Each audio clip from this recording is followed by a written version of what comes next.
tantos outros. E o Emerson depois no bicampeonato, não teve a felicidade de ser tri e também não dava esse tempo.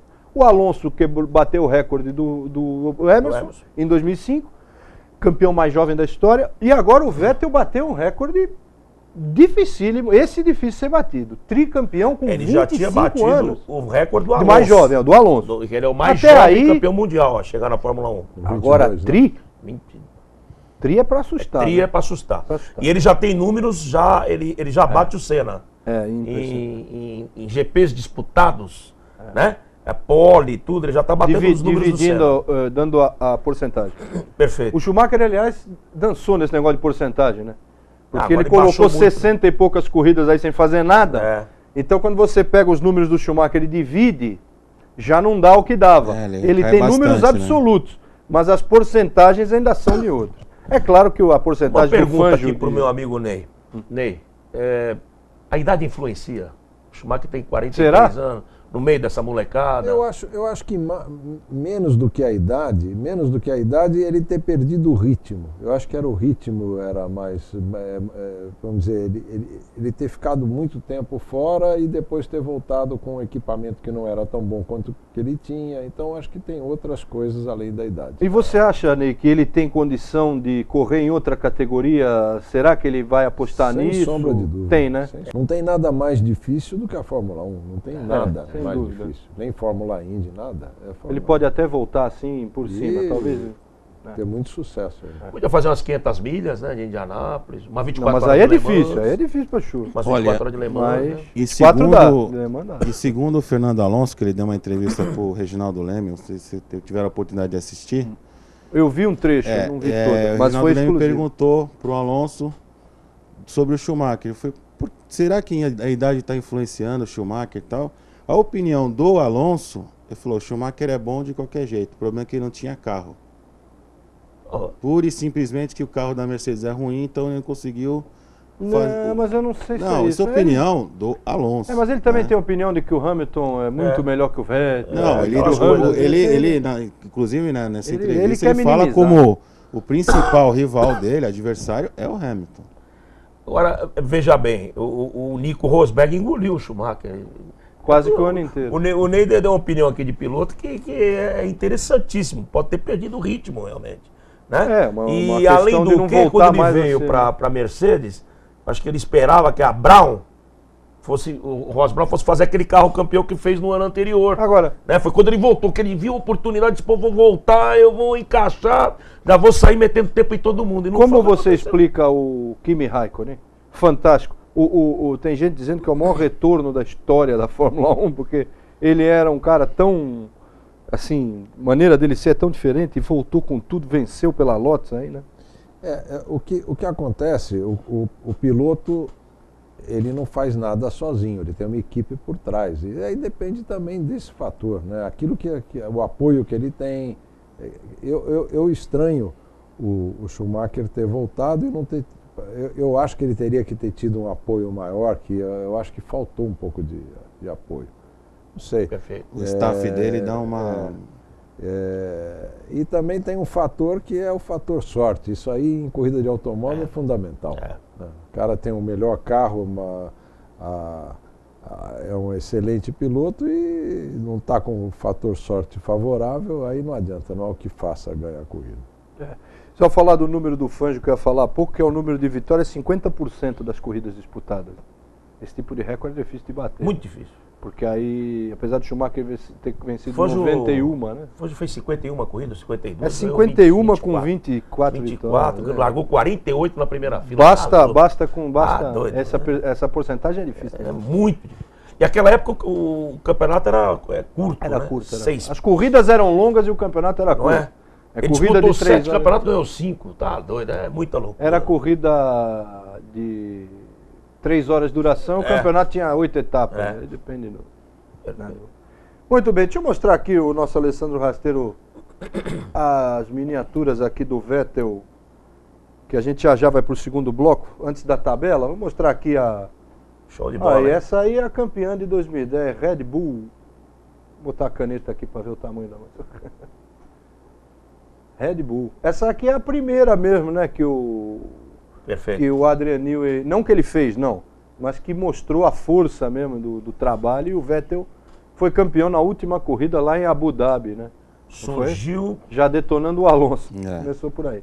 Essa outra aqui, que depois a gente mostra, essa tá aí mais atrás, é a primeira vitória, ó. Primeira vitória do Vettel, tá comemorando com as mãos lá fora aqui. Toro Rosso, né? Toro Rosso 2007, GP da Itália, debaixo de chuva, né? Ex-Minardi. Ex-Minardi. Primeira vitória da Minardi, aí. Em Monza, aquele dia choveu demais, ele andou muito. Choveu, sabe que na história, aquele foi o segundo ou o terceiro GP da Itália com chuva. Não chove. Um foi a vitória do Moss, acho que em 56, 55, 56. E o outro foi, não, aquele foi o terceiro. Teve um outro aí no início dos anos 2000, não vou me recordar, e esse agora, que é o 2007. Né? Que, ao contrário de Interlagos, que chove todo ano. Independe do mês, né? Vamos ver a tabela aí do campeonato, para a gente ver como é que ficou a Fórmula 1 2012. Vettel 281 e Alonso 278. É pouco para um carro da Ferrari que começou, mas a gente tem que lembrar que a Red Bull também começou mal. Então, ele começou andando em quinto. Os dois lascaram a McLaren, como você falou. A McLaren a grande perdedora do ano é a McLaren. A McLaren é muito irregular no seu desenvolvimento, voltou a andar no final, não deu mais tempo. Cometeu erros grotescos, né? A de se falar, né? Exatamente. E a Lotus ali brilhante com o Kimi Raikkonen. Você sabe que o Hamilton ia para o terceiro lugar do campeonato, e eu falei aqui no programa passado, sem fazer as contas direito, que o Raikkonen já era terceiro, mas acabou sendo mesmo. Se o Hamilton ganhasse, ele não era, não. Sim. Então o Hamilton está aí com 190 contra o Raikkonen 207. O Button 188, o Webber 179 e o Massa 122. O Massa é o piloto, enfim, que ficou atrás de todos os demais da McLaren, da Ferrari. Perfeito, não dos teve times jeito. ditos de ponta, né? Não tem jeito. E todo mundo ganhou ali, menos ele, né? Menos Até ele. o Nico Rosberg ganhou a corrida. Todo mundo. Menos ele e o Schumacher, né? Que não ganharam a corrida. Exatamente. E o Grosjean que chegou em oitavo, hein? Oremos, hein? Essa Lotus é boa mesmo, hein? Muito. Hein? Esse é o patrono dos funileiros, como diria o Edgar Melo Filho. Isso gosta do martelinho de ouro. Isso joga o carro no muro. Não, é o Edgar que falava, patrono dos funileiros. Ele e André de César, não sei o que ele tá fazendo. Uma duplinha boa, viu? Se ele continuar na Lotus, eu falei isso já no outro programa também, repito, ele vou ficar espantado. Hein? Uma vaga boa dessa na mão desse Como é que tá o Kubica? Ninguém fala se Não, volta. o Kubica bateu de novo no rally. Não, mas não sofreu nada, tal. Não, pegou fogo no carro dele, é sério. Ele ficou bom, voltou a correr mas de rally. Segundo ele, mas o carro, uma publicação, segundo eles, que não tem mais condições de voltar. Não tem condições, não o movimento ficou muito limitado. Ficou muito limitado. A mão esquerda dele foi praticamente reimplantada, né? Gostava do Kubica, Ney? Um piloto muito bom, nossa. Você sabe como é que ele machucou a mão naquele rally? Que o guarda-rei entrou por dentro do carro, né? E quase arrancou o braço dele fora. Perfeitamente. E aí ele ficou bom. Né? Fosse na nossa vida diária, ele estava perfeito. Agora, para pilotar... Eu fico pensando, se ele não tivesse mais... Você não existe mais. Se ele não tivesse machucado, nem nada e tal, ele estaria nessa Lotus aí, teria disputado seguramente o campeonato desse ano aí.